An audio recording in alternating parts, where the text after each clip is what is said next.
Alright, so, welcome to my small corner of YouTube. I am Mason, and today, in this video, I'm going to be asking another question, that I'd thought of, and I've been thinking about recently, and it's been an intrusive thought in my mind, and basically living in my head rent-free. If you hear any noises and scratching and just kind of general animal noises, my cat is right here. The thing I want to talk about today that's been living in my head rent free is, why do we pace when we daydream? This is a phenomenon I actually don't like. You know, with the other one, I had some sort of idea. I kind of have like a small idea with this one, but for the other one, I had like a kind of sort of detailed explanation as to why I thought that, and I think I came to the right conclusion. For this one, I think it could be the right conclusion, but I'm not exactly sure. So we obviously, not all of us, but some of us pace when we daydream.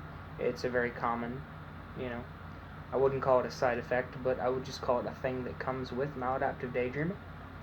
Um, Pacing, I think we'd pace, not necessarily because, but I know that some people will get up, like if they're thinking.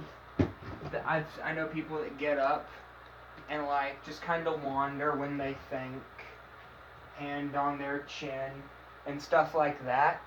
And I think that maybe that has a part in it, but I'm not exactly sure. Um, with that, that's just one. That's just why I think we daydream. But it has to be more than that, right? Like I know some people like just when they worry they pace back and forth and they think and stuff like that, and but with no, it can't just be that pacing is.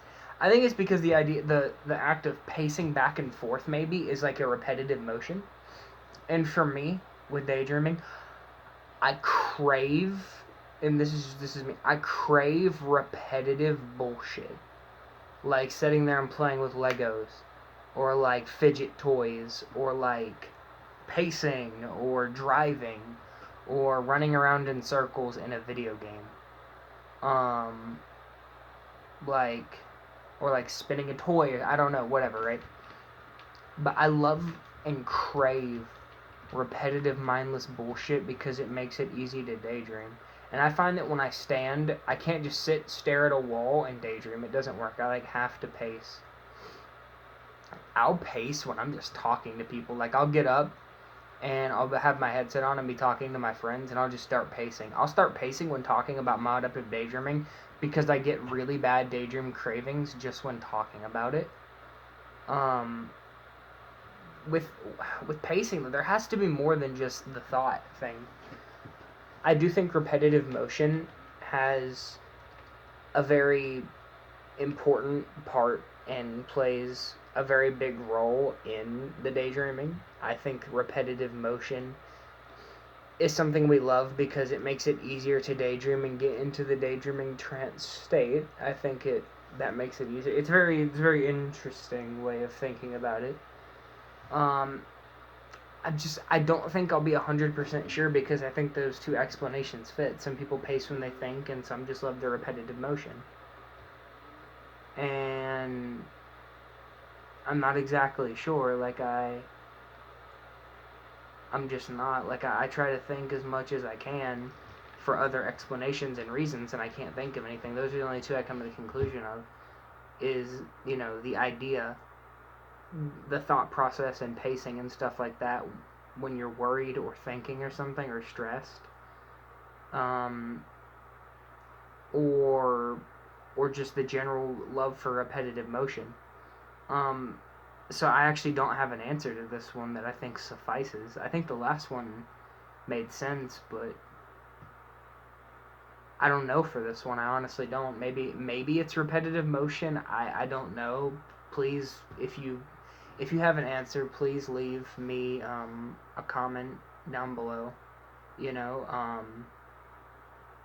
about what you think it is, because I'm not exactly sure, and I don't think I'll know.